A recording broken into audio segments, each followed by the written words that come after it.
Hello, welcome to all of you. आज हम एक बहुत ही अच्छी प्रॉब्लम सॉल्व करेंगे। ये क्वेश्चन आया था नीट 2017 में, है ना। इसमें आप देखो कि काफ़ी बड़ा स्टेटमेंट लिखा हुआ है और इस लैंग्वेज को पढ़ के आपको विजुअलाइज करना है और फिर उसका फिगर ड्रॉ करना है और फिर ये क्वेश्चन सॉल्व होगा। ठीक है, इस प्रॉब्लम को लेवल 3 का प्रॉब्लम मैंने इसलिए कहा क्योंकि इस क्वेश्चन में कोई फिगर नहीं दे रखा आपको, ये फिगर आपको खुद बनाना है। ठीक है, लैंग्वेज को पढ़ के उसमें जो फिजिक्स हो रही है उसको विजुअलाइज करना है और फिर उस फिगर को ड्रॉ करना है।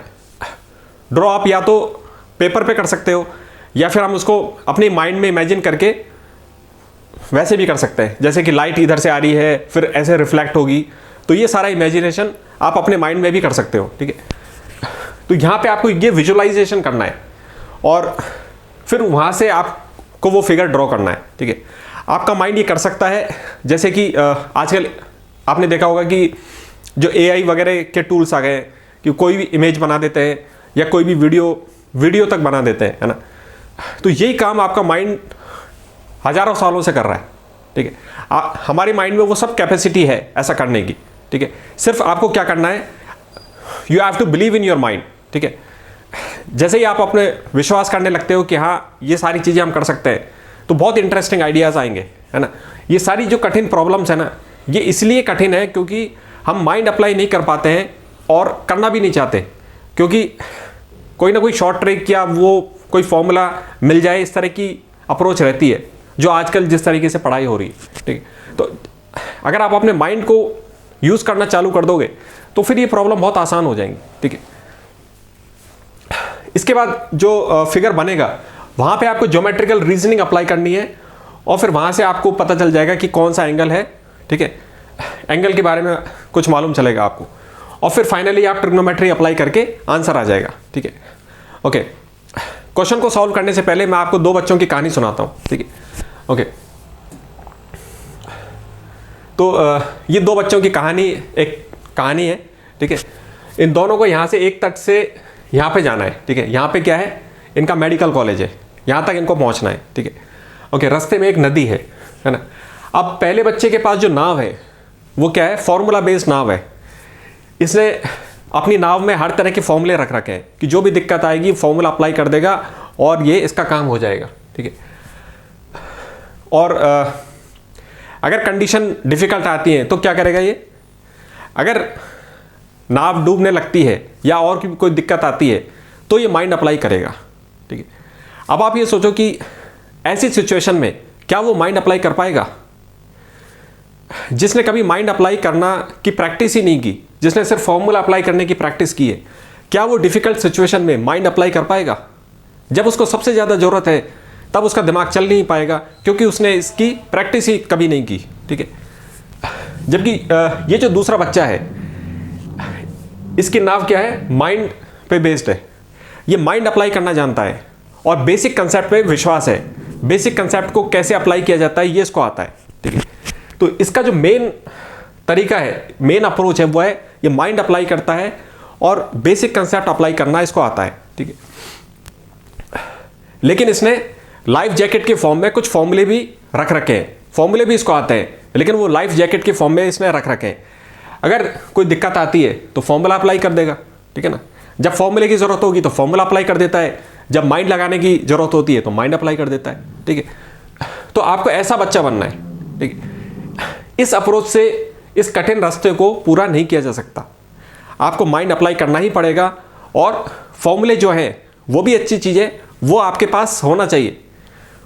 वो भी एक तरीके की डिवाइस है कि आपके पास वो चीज़ें भी होनी चाहिए।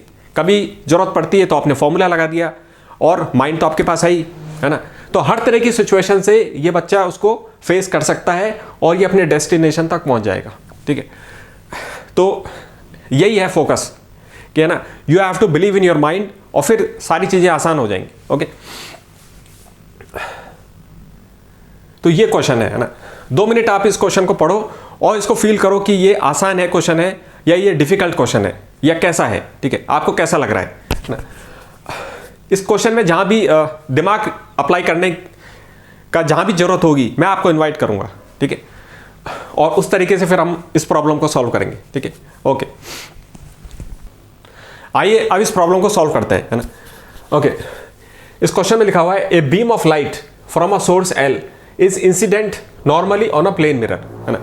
आपको एक प्लेन मिरर दे रखा है और एक लाइट का सोर्स दे रखा है। तो लाइट सोर्स में से लाइट की बीम निकलेगी और मिरर पे स्ट्राइक करेगी, और मिरर का काम क्या होता है, लाइट को रिफ्लेक्ट करना, है ना। ओके,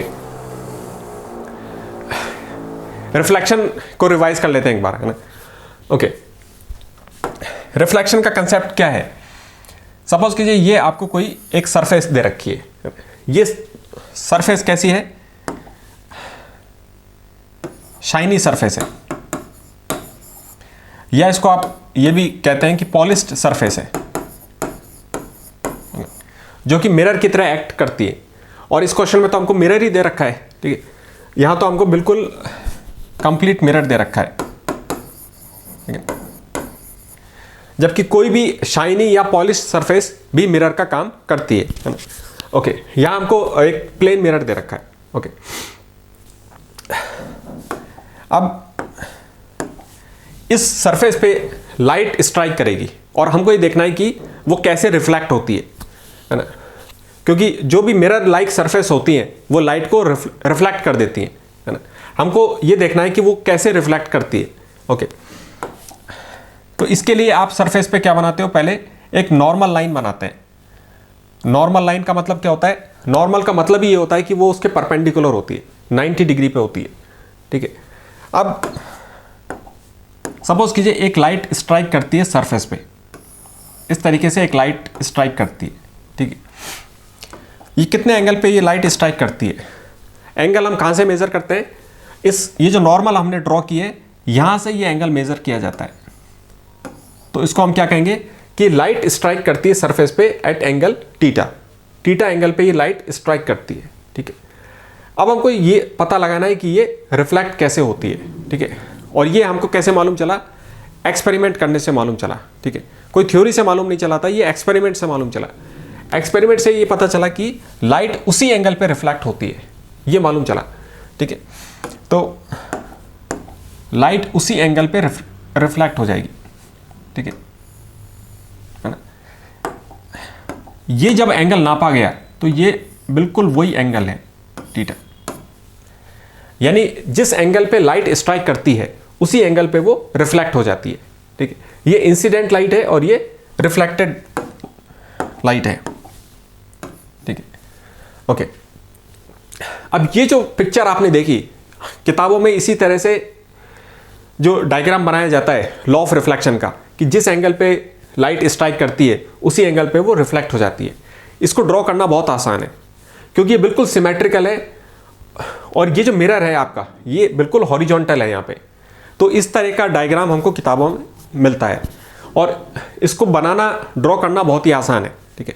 लेकिन जैसे इस मिरर को अगर हम टिल्ट कर दें तो ये चीज़ आसान नहीं होती, थोड़ी कठिन बन जाती है ना। तो इस मिरर को हम अब की बार क्या करते हैं, थोड़ा टिल्ट कर देते हैं। सपोज कीजिए आपने ये मिरर को आप इस तरीके से टिल्टेड रख दिया है। यहाँ तो क्या था, बिल्कुल फ्लैट था, तो ये बिल्कुल सिमेट्रिकल तरीके से आपने आसानी से डायग्राम बना लिया। लेकिन क्वेश्चन में सपोज कीजिए इस तरीके से टिल्टेड आ जाएगा, है ना। तो यहाँ पे ड्रॉ कैसे करोगे, इसी डायग्राम को आपको यहाँ पे ड्रॉ करना है, ठीक है। सपोज कीजिए यहाँ पे कोई लाइट का सोर्स यहाँ पे रखा हुआ है, ठीक है ना, और यहाँ से लाइट की बीम निकल रही है, ठीक है। तो आपको ये जो डायग्राम है, ये डायग्राम आपको यहाँ पे ड्रॉ करना है, ठीक है। ओके, तो ये यहाँ पे आपको दिमाग लगाना है कि किस तरीके से आप ड्रॉ करोगे, ठीक है। ट्राई करके देखो कि किस तरीके से आप यहाँ पे ये लाइट को इस पे लेके जाओगे, स्ट्राइक करोगे और फिर कैसे डायग्राम बनाओगे, ठीक है। इससे थोड़ा कठिन है ना। ओके, ट्राई करो एक बार।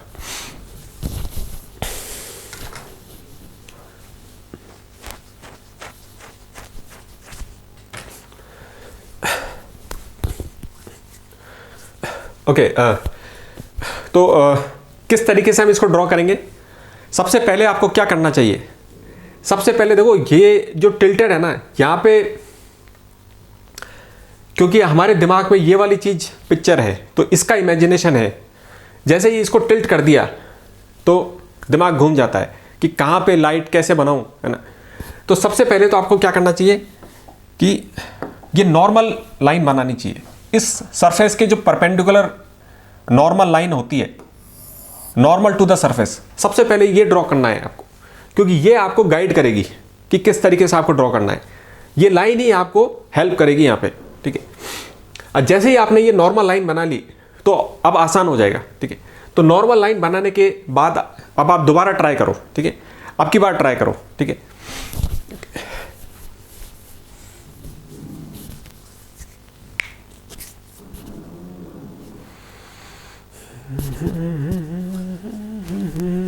ठीक है, okay, you can take your time, है ना। वीडियो को पॉज करके आप अपने हिसाब से इसको ड्रॉ कर सकते हो, ठीक है। ओके, आप देखो यहां सपोज कीजिए कि इस टिल्टेड मिरर पे एक लाइट रे स्ट्राइक करती है, ठीक है। तो इस तरीके से एक लाइट रे स्ट्राइक करती है ना। अब आपको क्या देखना है कि इस नॉर्मल से इसने कितना एंगल बनाया, ठीक है। या तो ये क्वेश्चन में आपको दे रखा होगा या फिर आपको वहां से ज्योमेट्री से अप्लाई करके आपको ये एंगल निकालना होगा, है ना। ओके, तो ये एंगल जैसे ही आपको मालूम चल गया, अब आपको लॉ ऑफ रिफ्लेक्शन से मालूम है कि जिस एंगल पे लाइट इंसिडेंट होती है उसी एंगल पे वो रिफ्लेक्ट होती है। तो जिस एंगल पे लाइट यहां पे स्ट्राइक हो रही है उसी एंगल पे आपको इसको वापस भेजना है, ठीक है। तो वो शेप आ जाएगी कि किस रास्ते से रिफ्लेक्टेड रे जाएगी, है ना। ओके, तो जितना एंगल पे ये स्ट्राइक हुई है उतना ही एंगल आपको इधर बनाना है, ठीक है ना। तो उतना ही एंगल इधर बना देते हैं। ये लगभग इतना एंगल, आपने इतना रोटेशन इधर हो रहा है तो इतना ही रोटेशन इधर कर दिया, ठीक है। ये इतना ही, लगभग इतना ही एंगल हो गया। अब यहां से इस लाइट को भेज देते हैं ऐसे, ठीक है। तो ये आपकी रिफ्लेक्टेड रे बन गई, ठीक है। तो आपने देखा कि किस तरीके से ये हमने ये डायग्राम बनाया। अगर सिर्फ बिना इस नॉर्मल लाइन के हम बनाने की कोशिश करते तो ये, क्योंकि टिल्टेड हो चुका है, तो वो इमेजिनेशन आसान नहीं होता और काफ़ी एरर हो जाते हैं। आप समझ ही नहीं पाओगे कि कहाँ से लाइट जाएगी, कैसे निकलेगी। तो इसके लिए गाइड करने के लिए हमको ये नॉर्मल लाइन बनानी पड़ेगी और फिर जिस एंगल पे लाइट स्ट्राइक होती है उसी एंगल पे उसको वापस भेजना है, ठीक है। तो इस तरीके से आपका डायग्राम बन जाएगा। ओके, एक और कंसेप्ट क्या है कि अगर सरफेस पे लाइट नॉर्मली इंसिडेंट होती है, ये इस तरीके से लाइट रे स्ट्राइक करती है, ये कौन सी डायरेक्शन है? परपेंडिकुलर वाली डायरेक्शन है। इसी पे तो आपकी हम क्या बनाते हैं, नॉर्मल लाइन बनाते हैं। तो ये जो इंसिडेंट रे है, अब की बार इसने नॉर्मल से कितना एंगल बनाया, क्योंकि नॉर्मल से बिल्कुल इधर उधर कुछ नहीं है ना, बिल्कुल उसी पे है, यानी 0 डिग्री एंगल बना रही है। तो इसका एंगल अगर देखा जाए कि नॉर्मल से कितना एंगल बना रही है, 0 डिग्री, तो कितने एंगल पे जाएगी, 0 डिग्री एंगल पे जाएगी। According to the law of reflection जिस एंगल पे ये स्ट्राइक करेगी उसी एंगल पे चली जाएगी। तो जब लाइट रे नॉर्मली इंसिडेंट होती है तो कैसे होता है, वापस ये इसी रास्ते पे वापस चली जाएगी, ठीक है ना, अपने पाथ पे ही रिट्रेस होकर के वापस चली जाएगी, ठीक है। रिफ्लेक्ट बैक, जिस रास्ते से लाइट आई थी उसी रास्ते पे चली गई, है ना। तो जब नॉर्मली इंसिडेंट होता है तो लाइट का डायग्राम इस तरीके से बनता है ना, नॉर्मल इंसिडेंस, यानी लाइट की जो रे है वो नॉर्मल वाली डायरेक्शन से इंसिडेंट हुई है और उसी रास्ते पे ये वापस लौट गई, ठीक है। ओके, है ना। अब क्वेश्चन पढ़ते हैं। तो यहां पे आपने देखा कि एक बीम ऑफ लाइट है जो कि एक लाइट सोर्स से जारी है, इज इंसिडेंट नॉर्मली। अब इंसिडेंट नॉर्मली, ये जो फ्रेज है इंसिडेंट नॉर्मली, इसका मतलब आपको मालूम है, यानी लाइट रे जो है वो सरफेस पे बिल्कुल 90 डिग्री के एंगल पे आई है। Okay, on a plane mirror fixed at a certain distance x from the source. अब ये जो पहली लाइन दे रखी है, यहां तक की पिक्चर बनाते हैं, ठीक है।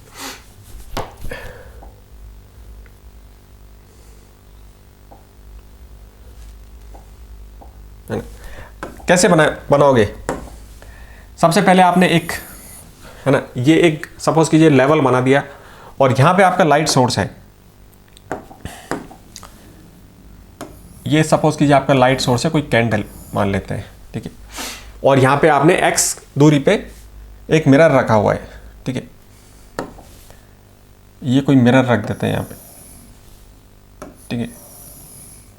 अब मिरर का जो फेस है ये आप, क्योंकि यहाँ से अपन देख रहे हैं तो हमको सिर्फ ये एज दिखाई दे रही है, मिरर का जो फेस है वो इसके लाइट सोर्स की तरफ है, ठीक है। मिरर का जो फेस है ये लाइट सोर्स की तरफ हो रहा है, ठीक है ना।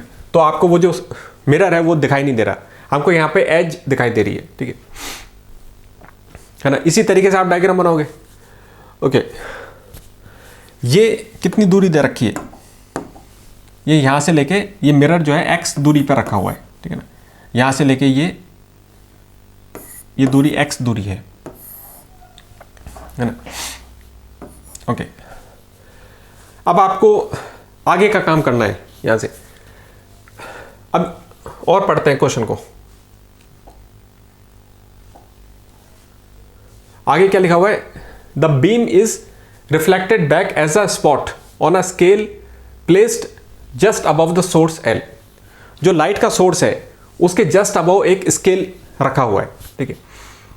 और लाइट की जो बीम है वो क्या होगी, रिफ्लेक्ट होके और उस स्केल पे जाती है, ठीक है। ओके,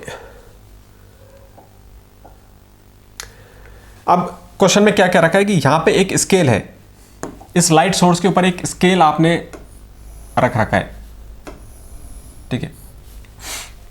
या कोई दीवार भी हो सकती है, ठीक है ना। पीछे सपोज कीजिए इस लाइट सोर्स के पीछे एक दीवार है और दीवार पे स्केल लगा हुआ है, ठीक है। क्वेश्चन में स्केल लिखा हुआ है, ठीक है। आप प्रैक्टिकल एक्सपेरिमेंट घर पे कर सकते हो उसका, तो पीछे एक दीवार मान सकते हैं, ठीक है। तो इस तरीके से ये स्केल रखा हुआ है यहाँ पे। अब क्वेश्चन में क्या कह रखा है कि यहां से एक लाइट जाती है, एक लाइट बीम आती है और इस मिरर पे स्ट्राइक करेगी और रिफ्लेक्ट। अब ये रिफ्लेक्ट कैसे होगी लाइट, ये इंसिडेंट कैसे हुई है। सबसे पहले आप ये देखो कि ये सरफेस थी आपकी, और इस सरफेस पे कितने एंगल पे ये इंसिडेंट हो रही है, परपेंडिकुलर हो रही है ना, यानी 90 डिग्री पे ये नॉर्मल इंसिडेंट हुआ है, यानी इसी रास्ते पे लाइट वापस चली जाएगी, ठीक है ना। ओके, तो इसी रास्ते पे लाइट वापस चली जाएगी, ये स्ट्राइक करके लाइट इसी रास्ते पे वापस चली जाती है और यहां पे इसकी ये इमेज बन रही है, यहां पे वो स्पॉट आ गया इधर, यही है ना। ओके, यहां तक आपने बना लिया, सिंपल था, ठीक है। यहां पे अभी इतना दिमाग नहीं लगाना था, इसलिए मैंने आपको नहीं कहा, है ना। ओके, तो यहां से लाइट निकलती है, मिरर पे स्ट्राइक करती है और लाइट रे उसी रास्ते से रिफ्लेक्ट होके ये जो स्केल है यहां पे वो स्पॉट आ गया, ये है वो स्पॉट, ठीक है ना। तो ये यहां तक की सिचुएशन आ गई। ओके, अब इसमें क्या क्या रखा है, अब आगे पढ़ते हैं यहां से। When the mirror is rotated through a small angle theta. अब मिरर को आपने रोटेट किया, यहां पे देखो पहले तो क्या होता है कि एक नॉर्मल स्टेटमेंट लिखा रहता है, फिर वहां से आपने सेटअप कर लिया बेसिक, उसके बाद उसके अंदर कुछ एक्टिविटी होगी, क्वेश्चन में कुछ अलग तरह का चीज होगी और यहां से चालू होता है क्वेश्चन। तो when the mirror is rotated through a small angle theta, mirror को आपने थीटा एंगल से रोटेट कर दिया, ठीक है। तो क्या मिला आपको, the spot of the light is found to move through a distance y on the scale, ठीक है। जैसे ही आपने मिरर को रोटेट किया, ये जो लाइट का स्पॉट मिला था आपको वो भी स्केल पे चलने लग गया, ठीक है ना।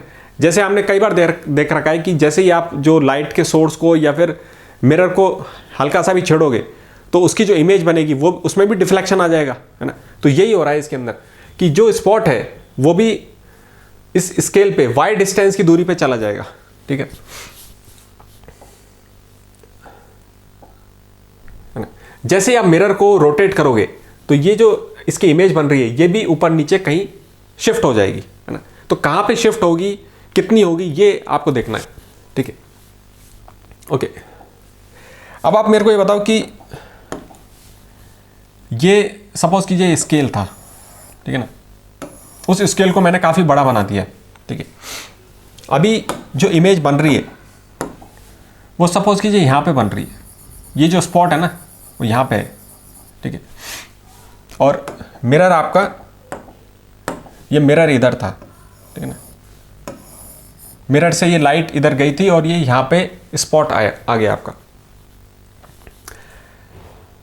है ना। अब इस मिरर को कैसे रोटेट करना है, हाउ टू रोटेट,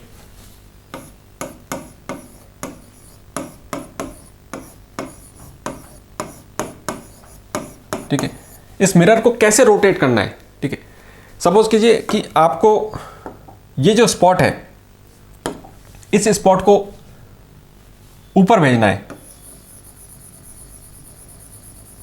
ना, ये स्पॉट मूव करके ऊपर चला गया, या ये स्पॉट मूव करके नीचे आ जाए, ठीक है, एक ये भी हो सकता है पॉसिबिलिटी, है ना। और या फिर ये जो स्पॉट है ये इधर शिफ्ट होके इधर आ जाए, मतलब हॉरिजॉन्टल लेवल पे आ जाए, इधर आ जाए। ये 3D है ना तो इसमें बन नहीं पा रहा, या ये इधर आ जाए, ठीक है।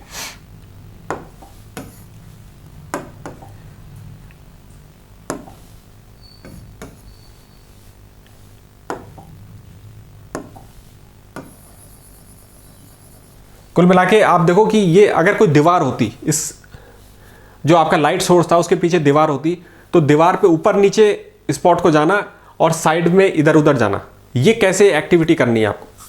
तो इस क्वेश्चन में आपको इस स्पॉट को ऊपर की तरफ भेजना है, ठीक है।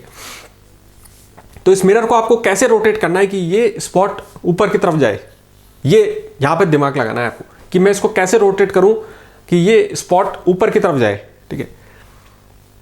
और एक्स्ट्रा आप ये भी देख लेना, उसी आपको मालूम चल जाएगा कि अगर इधर लाना होता तो कैसे रोटेट करोगे, इधर लाना होगा तो कैसे रोटेट करोगे, और नीचे लाना होता तो कैसे रोटेट करोगे। ये सारी चीज़ आपको समझ में आ जाएगी, ठीक है।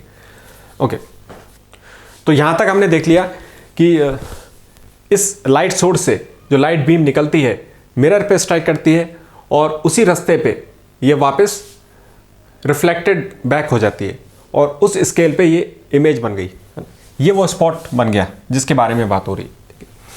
उसी रास्ते पे क्यों रिफ्लेक्ट हो गई, क्योंकि ये बिल्कुल 90 डिग्री पे इस पे स्ट्राइक हुई थी, नॉर्मल इंसिडेंट, ठीक है।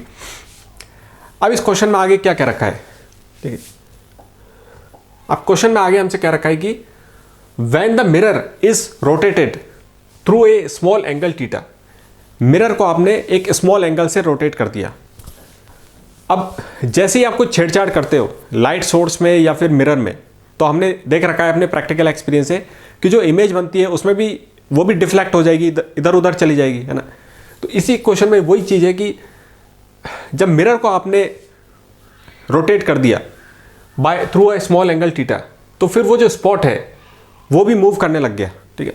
वो कहाँ जा रहा है, the spot of the light is found to move through a distance y on the scale, यानी वो जो स्पॉट है वो y डिस्टेंस चला जाता है, उस स्केल पे y डिस्टेंस ऊपर चला जाता है, ठीक है। तो हमको वो एंगल निकालना है, ठीक है। अब आपको ये देखना है कि उस स्पॉट को आपको उस स्केल पे मूव करवाना है, ठीक है। यहां पे ये फिजिक्स है ना। अब ये जो स्पॉट है इसको इस स्केल पे मूव करवाना है, ठीक है। ये जो स्पॉट है इस मिरर को आपको कैसे कैसे रोटेट करें कि ये स्पॉट इस पे y डिस्टेंस ऊपर चला जाए, ठीक है। इस मिरर को कैसे रोटेट करना है कि ये जो स्पॉट है ये y डिस्टेंस इस स्केल पे ऊपर चला जाए, ठीक है। अब आप देखो कि ये जो स्पॉट है ये ऊपर भी जा सकता है, नीचे भी आ सकता है और साइडवेज भी डिफ्लेक्ट हो सकता है, ठीक है। ये प्रैक्टिकल एक्सपेरिमेंट हम घर पे भी कर सकते हैं, ठीक है। अब उसके लिए आपको ये देखना है कि मिरर को कैसे रोटेट करना है। अगर आपको इस स्पॉट को ऊपर भेजना है तो इसको कैसे रोटेट करें, नीचे भेजना है तो कैसे रोटेट करें, साइडवेज भेजना है तो कैसे रोटेट करें, ठीक है। और है ना, जैसे देखो प्रैक्टिकली एक एग्जांपल लेते हैं। अब ये मिरर है, ठीक है ना, और यहाँ से लाइट सोर्स आ रहा है, ठीक है। तो उसको मैं कैसे रिफ्लेक्ट करूँ, ऊपर भेजना है तो कैसे इसको रोटेट करें, नीचे भेजना है तो कहाँ पे रोटेट करें, और साइड में मेरे को भेजना है उस स्पॉट को, तो कैसे इसको रोटेट करना है। ठीक है, देखो यहाँ पे मिरर दो तरीके से रोटेट हो सकता है, या तो ऐसे रोटेट हो सकता है या फिर ऐसे रोटेट हो सकता है। ठीक है ना, तो ये आप यहाँ पे दिमाग लगाओ कि कैसे रोटेट करें इसको कि ये स्पॉट ऊपर की तरफ चला जाए। ठीक है, ये दिमाग लगाना है। ओके,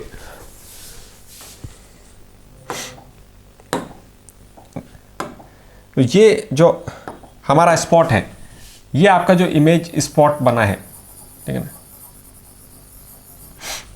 और ये स्केल को मैं बड़ा कर देता हूं। ठीक है, ऊपर नीचे दोनों तरफ इसके डायमेंशन कर देते हैं। ठीक है ना,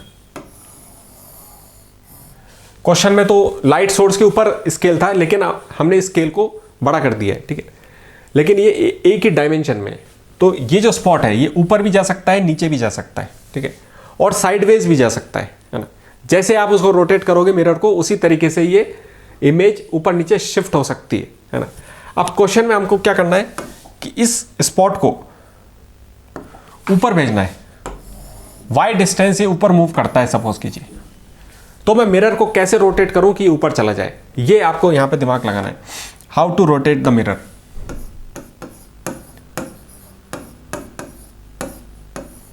how to rotate mirror.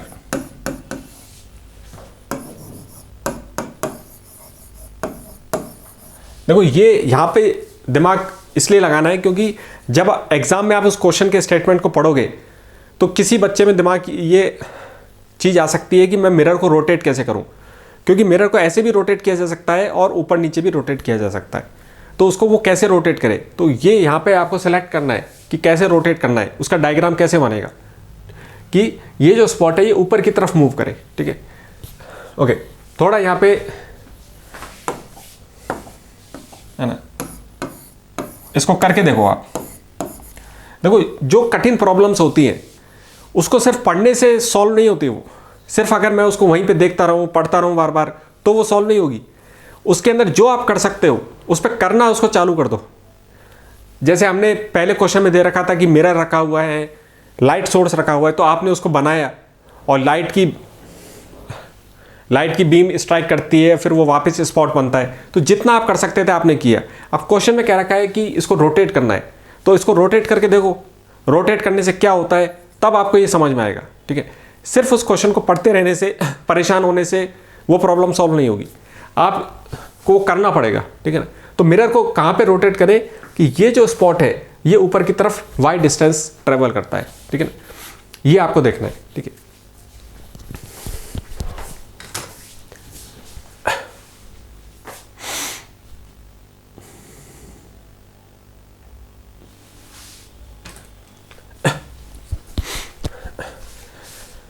Okay, देखो आप मिरर को अगर स्पॉट ये जो इसको ऊपर भेजना है तो आप क्या करोगे, ये मिरर है आपके पास, है ना, सपोज कि ये आपके पास मिरर है। ठीक है, तो इसकी जो इमेज बन रही है वहाँ पे स्केल पे, अब मुझे उसे ऊपर पहुँचाना है, तो आप इसको ऊपर की तरफ शो कर देंगे। ठीक है ना, तो जो लाइट आएगी आपने उसको ऊपर की तरफ भेज दिया। ठीक है ना, आपको लाइट को क्या करना है, बाउंस करना है। रिफ्लेक्शन क्या होता है, एक तरीके से कोई चीज़ इस पर पड़ रही है और फिर रिफ्लेक्ट होके जाएगी। तो अगर आपको उसको ऊपर पहुंचाना है तो इसका फेस ऊपर की तरफ कर दिया आपने, तो लाइट स्ट्राइक होगी, लाइट बीम ऊपर की तरफ रिफ्लेक्ट हो जाएगी। अगर मुझे नीचे पहुंचाना है इसको, तो क्या करोगे, इसको नीचे की तरफ झुका दो, तो जैसे लाइट बीम स्ट्राइक करेगी इसका फेस अब नीचे की तरफ हो गया, तो नीचे चला जाएगा ये। ठीक है, अगर मुझे साइड में भेजना है तो क्या करेंगे, अगर इस तरफ भेजना है तो इसका फेस इधर कर देंगे, तो लाइट यहाँ से आएगी और इधर चली जाएगी। और अगर मुझे इस तरफ भेजना है तो इसका फेस अब की बार इस तरफ कर देंगे, तो लाइट रे उधर चली जाएगी। तो ये उस तरीके से है कि लाइट रे आप पे स्ट्राइक कर रही है और कहाँ भेजना है वो आपकी मिरर पे की ओरिएंटेशन पे डिपेंड करता है।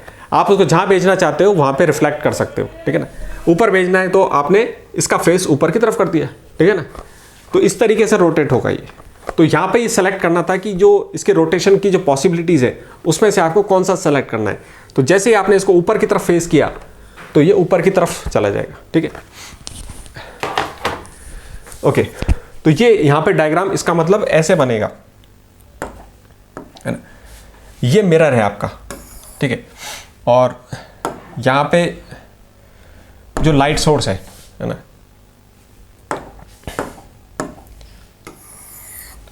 ये लाइट सोर्स है आपका, है ना, ये लाइट सोर्स है, ठीक है।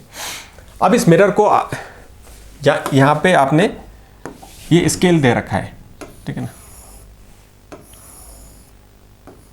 इनिशियली क्या हुआ था कि इनिशियली तो ये मिरर इस पोजीशन में था, यहाँ से लाइट जाती है, नॉर्मली स्ट्राइक करती है और रिफ्लेक्ट होके वापस चली जाती है, इसी रास्ते से रिफ्लेक्ट होकर के वापस चली जाती है और यहाँ पे वो स्पॉट बनता है, ठीक है ना। अब मुझे इस स्पॉट को ऊपर वाई डिस्टेंस तक पहुँचाना है, तो आपने क्या किया, इसका फेस ऊपर की तरफ कर दिया। तो जैसे ही आपने ऊपर की तरफ किया तो ये इमेज ऊपर चली जाएगी। तो इस मिरर को आपने अब की बार क्या किया, एक बहुत ही स्मॉल एंगल से रोटेट कर दिया, इसको थोड़ा सा टिल्ट कर दिया इधर की तरफ, ठीक है। सपोज कीजिए बहुत स्मॉल एंगल से आपने इसको टिल्ट कर दिया, ये है ना, थीटा एंगल से आपने इसको रोटेट कर दिया, इधर एक स्मॉल एंगल से रोटेट कर दिया। तो इसका जो फेस था वो ऊपर की तरफ चला गया, तो जो भी इस पर स्ट्राइक करेगी लाइट, वो उसकी जो रिफ्लेक्टेड रे होगी वो आपकी बार ऊपर की तरफ चली जाएगी, ठीक है ना। तो अभी तक हमने देखा कि आपने मिरर को टिल्ट कर दिया है, ठीक है, ओके। तो अब जो नई सिचुएशन है उसमें मिरर टिल्ट हो चुका है, ठीक है, और इस टिल्टेड मिरर पे आपको लाइट स्ट्राइक करनी है और फिर ये रिफ्लेक्ट होगी, ठीक है। तो उसी तरीके से जो हमने देखा था कि टिल्टेड मिरर पे किस तरीके से ड्रॉ किया जाता है ना, उसी तरीके से आपको करना है। अब आपको पहले वाले मिरर पे ध्यान नहीं देना है ना। तो नया मिरर आपका क्या हो गया, ये टिल्ट होके इस पोजीशन पे आ गया है, ठीक है। और फिर से वही होगा कि यहाँ से लाइट सोर्स से लाइट आती है और इस टिल्टेड मिरर पे लाइट ने स्ट्राइक किया, ठीक है। अब आपको आगे का डायग्राम बनाना है कि लाइट किस तरीके से रिफ्लेक्टेड होगी, ठीक है, ओके। आपको मालूम है ये सब कैसे करना है, ठीक है ना। पहले क्या करते हैं, सबसे पहले नॉर्मल लाइन बनाते हैं। तो जो टिल्टेड मिरर है उस मिरर के हिसाब से उसकी जो नॉर्मल लाइन है वो आपको ड्रॉ करना है, और वहां से आपको मालूम चलेगा कि इसको कैसे हमको रिफ्लेक्ट करना है, ठीक है, ओके। तो इस पे जो टिल्टेड मिरर है वहां पे आप पहले नॉर्मल लाइन बनाओगे और फिर आप इसको ड्रॉ करो कि वो जो रिफ्लेक्टेड रे है वो किस तरीके से जाएगी, ठीक है, ओके।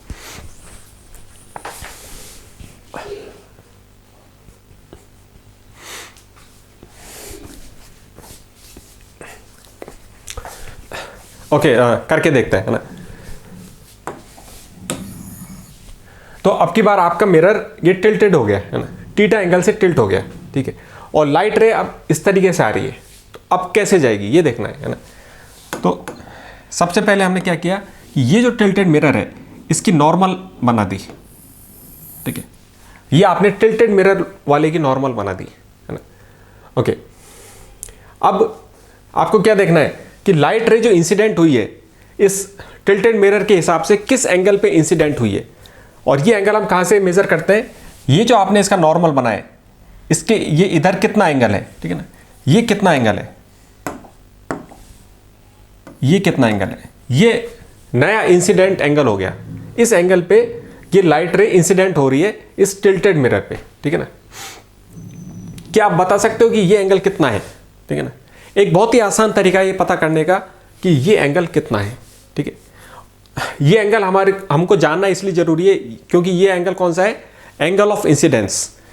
नया वाला ये जो टिल्टेड मिरर है इसकी नॉर्मल ये है, और इस नॉर्मल से किस एंगल पे ये इंसिडेंट हुई है लाइट, तो इसलिए ये एंगल हमको निकालना है, ठीक है ना, ओके। इस डायग्राम को यहाँ पे ये जो एंगल है ये आप ज्योमेट्री से भी निकाल सकते हो। ये एंगल कितना है, ये 90 डिग्री बन रहा है, ये एंगल कितना हो जाएगा और फिर ये एंगल कितना हो जाएगा, ज्योमेट्री से भी हम निकाल सकते हैं।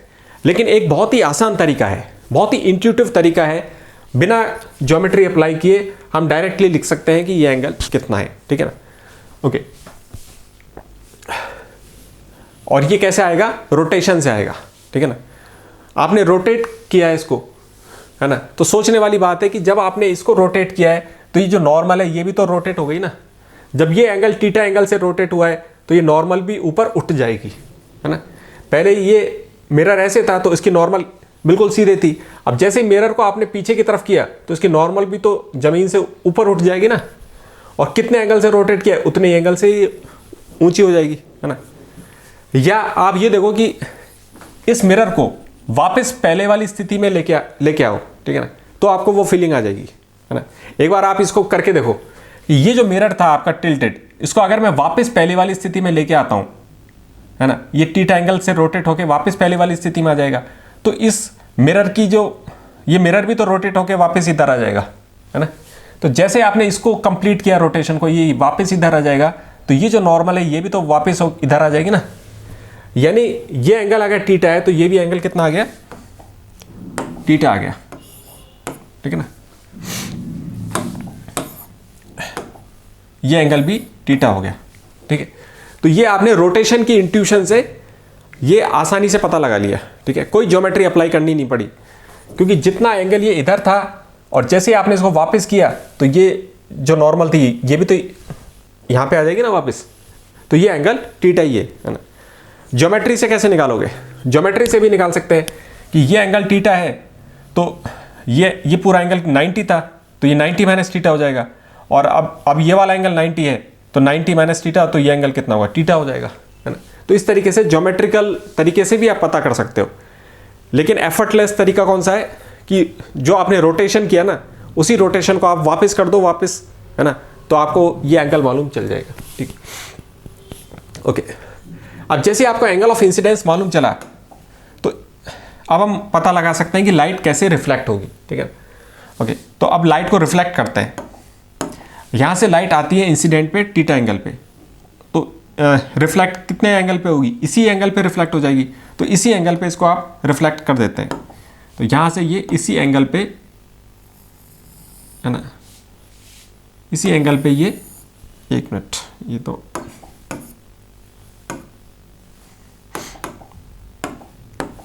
उतना ही एंगल यहां से सब ये इतना बन रहा है, लेकिन अब यहां से इसी एंगल पे ये लाइट, ये अगर स्ट्रेट करेंगे तो ज़्यादा ऊंचा हो जाएगा, है ना। तो समझने वाली बात ये है कि ये एंगल बहुत कम स्मॉल एंगल है, स्मॉल एंगल होगा तो ही ये डिस्टेंस मैनेजेबल होगा। अगर इसको आपने ज़्यादा रोटेट कर दिया तो ये लाइट रे बहुत ऊपर चली जाएगी, ठीक है ना। तो इसलिए इस क्वेश्चन में कहा गया था कि बहुत ही स्मॉल इसको डिफ्लेक्ट किया गया है, ठीक है ना। तो ये एंगल नॉर्मल के इधर बगल वाला एंगल भी कितना हो गया, टीटा एंगल हो गया। तो ये आपकी ज्योमेट्री बन गई, और ये जो रिफ्लेक्टेड रे है अब वो यहां पे इमेज बनाएगी, ये जो स्पॉट है अब ये ऊपर चला गया,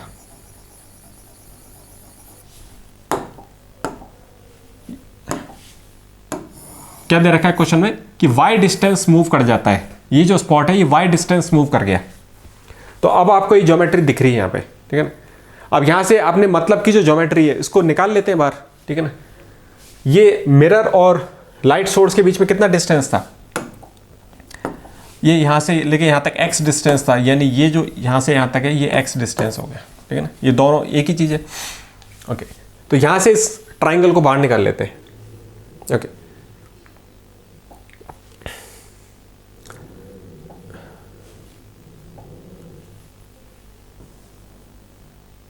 जैसे इस ट्राइंगल को आप यहां से बाहर निकालोगे क्या शेप आ जाएगी, ऐसे ट्राइंगल बन जाएगा, है ना। ये आपको x दे रखा है, ये y हो गया, और ये एंगल कितना हो गया, टीटा प्लस टीटा, यानी 2 टीटा एंगल हो गया, ठीक है ना। ये चीज आ गई। ओके, तो फाइनली जो आपकी ज्योमेट्री से आपने ये पता लगा लिया कि ये इस तरह का वो बन रहा है ट्राइंगल। लाइट सोर्स और मिरर के बीच में x दूरी थी, वो जो स्पॉट था वो y डिस्टेंस ऊपर चला गया, और ये जो एंगल है ये कितना है, टोटल एंगल। अब ये है सबसे इंपॉर्टेंट चीज। तो आपने देखा कि ये टीटा एंगल नॉर्मल तो क्या है, बाइसेक्ट कर रही है इसको, है ना। तो टीटा एंगल इधर भी था और उधर भी था। हमने देखा है कि लॉ ऑफ रिफ्लेक्शन के अंदर नॉर्मल के इधर भी उतना ही एंगल होता है और उधर भी उतना ही एंगल होता है। तो इसके इधर भी टीटा एंगल है और इधर भी टीटा एंगल है ना। तो टोटल एंगल कितना हो गया, 2 टीटा हो गया, ये है इंपॉर्टेंट चीज। तो ये एंगल 2 थीटा हो गया, ठीक है ना, 2 थीटा हो गया, ठीक है। अब क्वेश्चन में हमको क्या दे रखा है कि थीटा स्मॉल है, थीटा इज स्मॉल, है ना। ओके, अब इस राइट एंगल ट्राइंगल पे ये 90 डिग्री का ट्राइंगल बन रहा है ना, तो यहां पे हम क्या अप्लाई कर देंगे, tan थीटा अप्लाई कर देते हैं, ठीक है। तो आपने लिखा tan theta tan of this angle, यानी tan 2 theta is equal to, tan theta क्या होता है, परपेंडिकुलर अपॉन बेस, ठीक है ना। एंगल के जो सामने साइड होती है, एंगल के जो सामने साइड होती है उसको हम क्या कहते हैं, परपेंडिकुलर। तो परपेंडिकुलर है ना, और एंगल के जो बगल में होती है उसको हम क्या कहते हैं, बेस।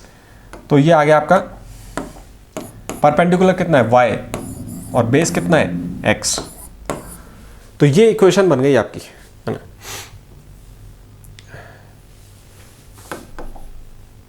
यानी ये आ गया आपका tan 2 theta is equal to y upon x, ठीक है। अब इस क्वेश्चन में हमसे पूछा गया कि एंगल पूछा गया, ये थीटा एंगल पूछा गया है, ठीक है ना। ओके, अब एक चीज है यहां पे मैथ के अंदर, इस क्वेश्चन में हमको क्या कह रखा था कि थीटा इज स्मॉल।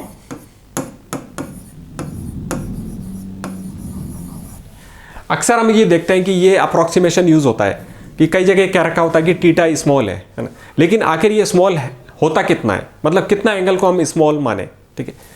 तो आप देखो, सपोज कीजिए ये 0 डिग्री का एंगल है, ठीक है, ये 15 डिग्री का एंगल है, ये 30 डिग्री का एंगल है। इस तरीके से होता है ना ट्रिग्नोमेट्री में एंगल, 45 डिग्री, 60 डिग्री, 90 डिग्री। तो स्मॉल एंगल जब ये कहा जाता है तो स्मॉल एंगल का मतलब क्या होता है, कितना एंगल को स्मॉल कहते हो आप, ये है। तो स्मॉल एंगल होता है 15 डिग्री से जो कम एंगल होता है, इस रेंज में जो एंगल है इसको हम स्मॉल कहते हैं, ठीक है। ये एंगल स्मॉल होता है, ठीक है, ओके। क्योंकि इस एंगल में जब स्मॉल होता है, और यहां पे हम ये आइडेंटिटी अप्लाई कर सकते हैं, tan थीटा, ठीक है ना। जब थीटा स्मॉल होता है तो इसको हम लिख सकते हैं, ये बराबर हो जाता है थीटा के, ठीक है, व्हेन थीटा इज स्मॉल। जब थीटा स्मॉल होता है, इफ थीटा इज स्मॉल, तो हम ये आइडेंटिटी का यूज कर सकते हैं कि tan थीटा को थीटा के बराबर ही होता है। अब यहां पे ये जो थीटा है ये डिग्री में नहीं है, ये रेडियन के अंदर है, ठीक है ना। यहां पे ये जो थीटा होता है ये किस में है, रेडियन के अंदर है, डिग्री में नहीं होता है, रेडियन में होता है। रेडियन का मतलब वो बिल्कुल जो नंबर होते हैं ना, रियल नंबर, बिल्कुल वैसे ही है, मतलब जो प्योर मैथ के जो नंबर होते हैं ये बिल्कुल उसकी तरह है, ठीक है ना। इसका मैं आपको एग्जांपल देता हूं, ठीक है।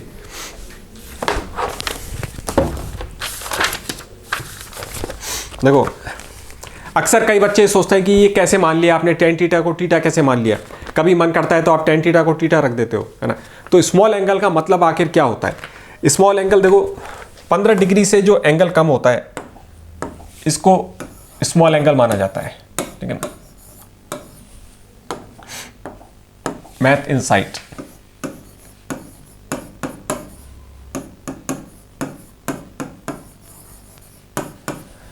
है ना।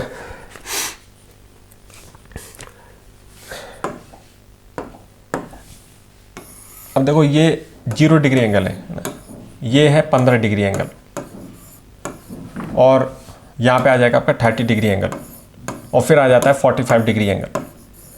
तो पहले क्या किया जाता है कि जो डिग्री में एंगल होते हैं उसको रेडियन में कन्वर्ट किया जाता है। तो रेडियन में जब हम इसको कन्वर्ट करते हैं तो 15 डिग्री की वैल्यू आती है 0.26 रेडियन के बराबर होता है।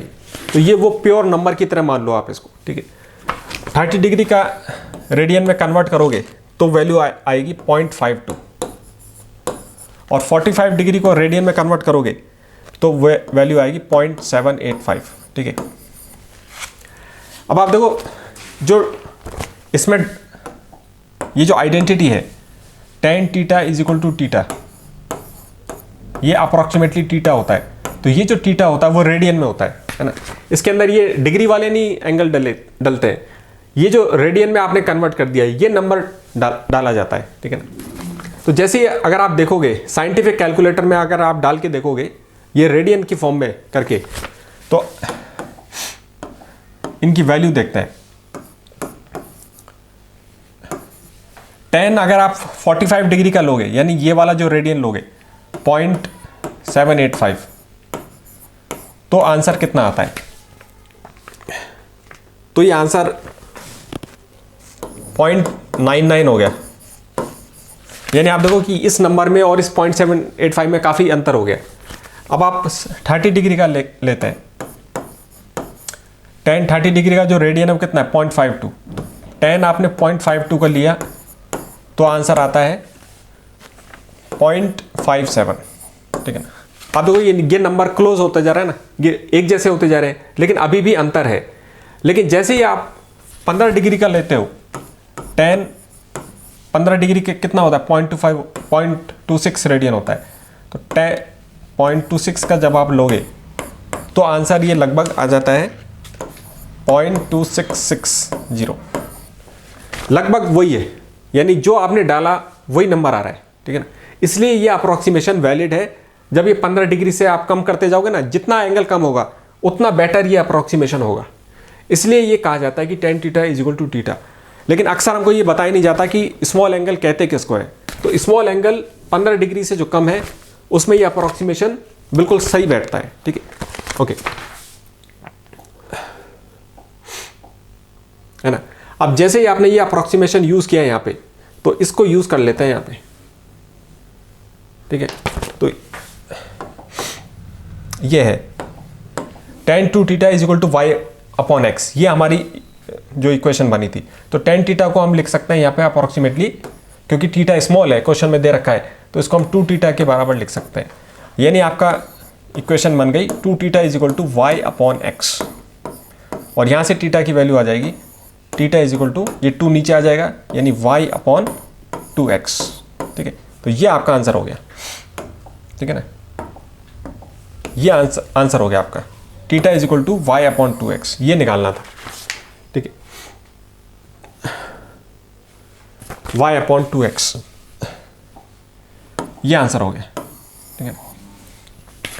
देखो ये जो प्रॉब्लम सॉल्विंग का जो प्रोसीजर होता है, ये स्टेप वाइज तरीके से आगे बढ़ना होता है, और ये हो जाता है एक के बाद एक, किस तरीके से आप क्या सोचना है, फिर आप क्या सोचना है ना। तो ये जब आदत हो जाएगी ना इस तरीके से अप्लाई करने की, तो ये जो कठिन प्रॉब्लम लग रही थी ये आसानी से सॉल्व हो जाएगी, ठीक है। कौन सी प्रॉब्लम कठिन है कौन सी नहीं है, ये कई सब्जेक्टिव होता है, ठीक है। अब किसी ने पहले से इस तरह की प्रॉब्लम कर रखी है तो उसके लिए आसान था, लेकिन एग्जाम में आपको कई बार ऐसी प्रॉब्लम दिखाई देंगी जो आपने पहले कभी नहीं देखी। बिल्कुल नई सिचुएशन में अगर आपको एग्जामिनर डालता है तो कैसे आप सॉल्व करोगे, कैसे हैंडल करोगे। तो हैंडल कैसे करोगे, जो आपके बेसिक कंसेप्ट हैं इस्तेमाल तो उसी का करना है, ठीक है। क्वेश्चन को आप पढ़ते जाओ और क्या क्या कर सकते हो वो करने लग जाओ, और जैसे ही आप उसको करने लगते हो वहाँ से फिर माइंड स्ट्राइक करता है कि अब आगे ये करना है, ठीक है। और वहाँ से आपको आइडिया मिलते जाते हैं, प्रॉब्लम सॉल्व होती जाती है, ठीक है। ओके, तो सिर्फ प्रॉब्लम के स्टेटमेंट को पढ़ के अगर हम सिर्फ इसको देखते रहेंगे तो वो सॉल्व नहीं होगी, ठीक है। प्रॉब्लम को आपको पढ़ना है, और जो बेसिक कंसेप्ट आपके पास है, क्योंकि इसमें रिफ्लेक्शन वाला फिनोमिना है, तो आपको एक ही कंसेप्ट मालूम है रिफ्लेक्शन का क्या होता है, लॉ ऑफ रिफ्लेक्शन होता है, यानी लॉ ऑफ रिफ्लेक्शन अप्लाई होगा इसमें बस। और थोड़ी बहुत मैथ को देखना है, ज्योमेट्रिकल रीजनिंग अप्लाई करनी है, ठीक है। ओके, तो इस तरीके से प्रॉब्लम सॉल्व हो जाती है, ठीक है। Okay, so thank you for today, see you next time. Okay.